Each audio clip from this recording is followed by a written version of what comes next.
bem-vindos a mais um vídeo aqui no canal do PET Crateus. E hoje mais um vídeo do projeto Superação PET. E a gente vai dar continuidade, né, à parte 2 dos modelos atômicos, que é um tópico referente à química geral. Seguindo a linha do tempo, o próximo modelo que a gente tem foi o proposto por Niels Bohr. Mas antes de a gente entender especificamente o modelo, a gente tem que entender três conceitos importantes, que é a espectropia, a interação da radiação com o corpo negro, né, que esses dois tópicos estão relacionados, e o efeito fotoelétrico. Tá, para a gente entender a espectropia, a sua interação da radiação com o corpo negro, a gente tem que pensar em um gás. A gente tinha um gás, e esse gás era aquecido ou sofria descarga elétrica. Qual a primeira coisa que a gente observava? Uma emissão de luz.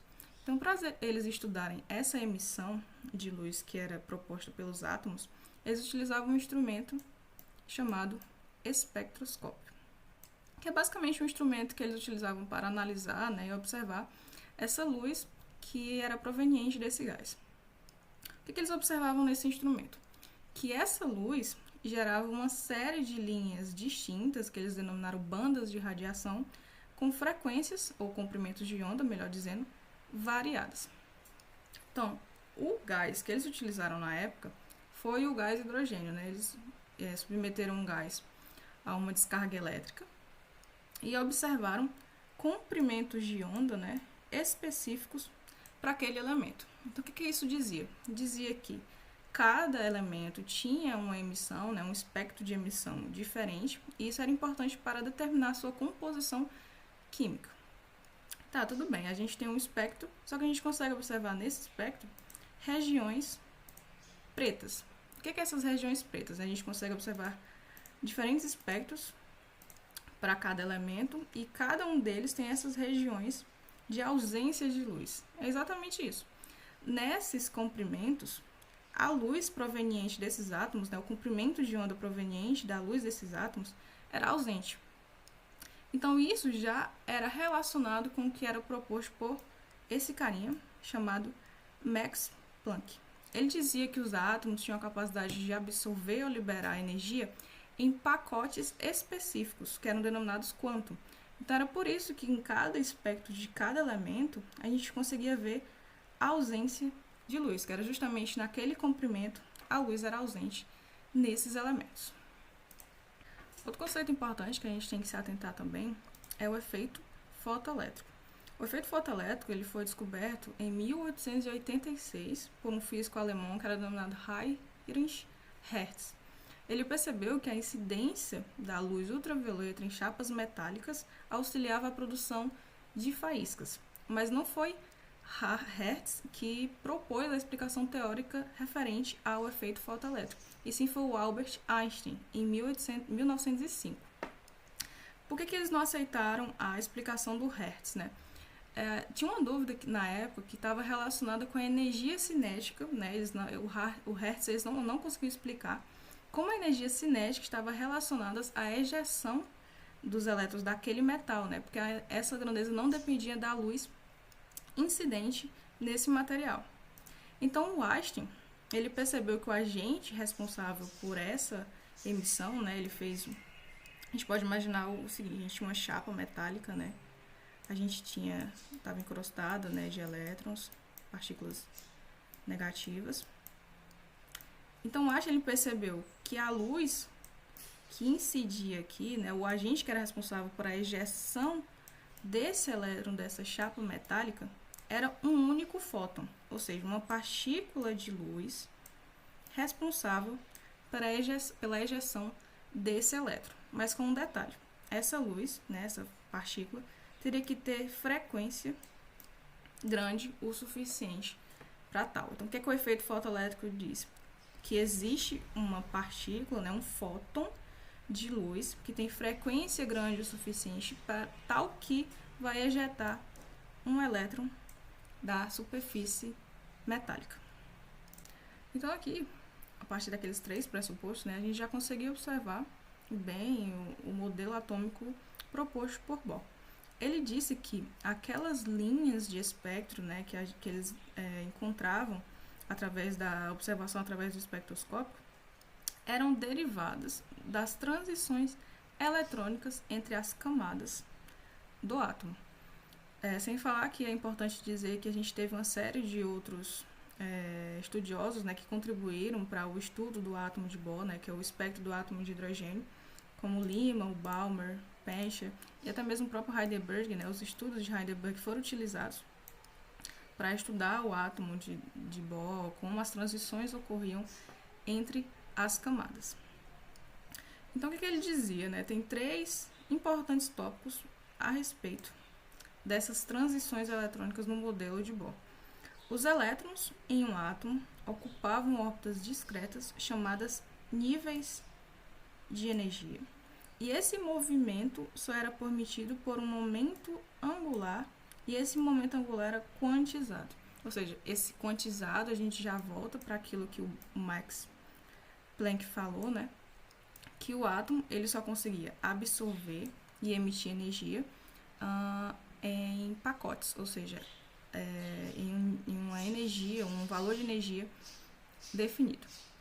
E por último, né, essa transição, essa absorção, essa emissão era na forma de fótons, né, que já está relacionado com o efeito fotoelétrico. Então, de maneira simples, a absorção acontece quando o átomo parte do seu estado fundamental, vai para um estado excitado, ou seja, ele parte da camada de origem para uma camada posterior que suporta aquele valor de energia, né? E a emissão ocorre quando ele está nesse estado excitado e volta para a sua camada de origem, né? Que ele sempre vai retornar para a sua camada de origem, que é onde ele começou inicialmente. Então, aqui a gente já consegue ver a primeira fórmula sendo idealizada por Bohr e também por Max. Eles diziam que existia um valor atribuído para aquela energia, né, que é a constante de Planck, e existia uma frequência, que pode vir denotada por F ou V, né, que auxiliava no salto quântico. Tá, beleza, a gente tinha isso aqui. Mas eles observaram que a depender do comprimento de onda, né, que a gente viu anteriormente, que a depender do comprimento de onda, da amplitude daquela onda, essa energia vai mudar. Então, eles estudaram a partir da espectroscopia como a luz, né, a velocidade da luz, a partir de diferentes comprimentos de onda, influenciava na energia daquele salto quântico. E eles chegaram a essa famosa fórmula, né, conhecida, Hc sobre lambda, que nos dava justamente a energia envolvida no salto quântico do modelo atômico de Bohr. Tá, mas a gente sabe que todo modelo tem sua limitação. E a principal limitação do modelo de Bohr é que ele não explicava o princípio da dualidade da matéria, né, que era o proposto por de Broglie, onde esse comprimento de onda, né, a partícula, ela se comportava tanto como onda quanto como energia. Então, de Broglie, depois de um tempo, ele via que tinha esse momento, né, que é a massa sobre a frequência, né, que tinha um momento angular que eles não demonstraram no modelo de Bohr. Sem contar que a gente pode enumerar diversos outras limitações relacionadas ao modelo de Bohr. A gente consegue observar que ele não mencionava nêutrons, ou seja, ele estava limitado ao estudo dos elétrons, né, nas transições eletrônicas do átomo. O nêutron, é importante destacar que ele foi descoberto por James Chadwick, que fez uma experiência com partículas alfa e uma amostra de berílio, semelhante a um experimento que foi feito pelo Ernest Rutherford, né? O James ele pegou partículas alfa e colidiu com a amostra de berílio e encontrou um tipo de radiação que eles acreditavam ser raios gama. Mas quando ele utilizou dos estudos de Chadwick, ele viu que o nêutron ele tinha massa exatamente igual a do próton. Então, é uma das primeiras limitações daquele modelo de Bohr. Outro ponto limitante é que o trabalho do Bohr se aplicava apenas para átomos que contêm um elétron, como o hidrogênio, o hélio+, o lítio 2+, né? Os cátions que têm um elétron na sua camada. Por que isso? Porque eles se limitaram justamente ao átomo de hidrogênio. Então, aquele modelo só era adequado para explicar o átomo de hidrogênio, o espectro do átomo de hidrogênio. Outro ponto é que esse carinha aqui, em 1916, né, o Sommerfeld, ele propôs que o movimento dos elétrons do átomo seriam elípticos. Então, o que isso dizia? Dizia que a gente não tinha apenas níveis de energia onde os elétrons se limitavam àqueles saltos quânticos, né? A gente tinha também subníveis. E por último, além do princípio da dualidade da matéria, a gente tinha o princípio da incerteza do Heisenberg, que dizia que a gente não podia determinar nem a localização e nem a velocidade do elétron com certeza absoluta. Então, a partir dessas limitações, a gente entra no modelo que é mais aceito hoje em dia, que é o proposto por Irving SCH, né, que a gente denomina, na década de 1926. Ele estudou, né, conceitos importantes a respeito da mecânica quântica e também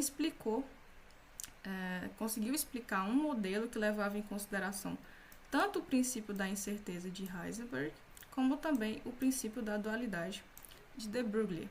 Ele propôs uma região com maior probabilidade de se encontrar um elétron, levando em consideração aquele princípio da exclusão de Pauli, que dizia que um elétron ele não pode ocupar dois elétrons idênticos, né? Ele não pode ocupar simultaneamente o mesmo estado quântico.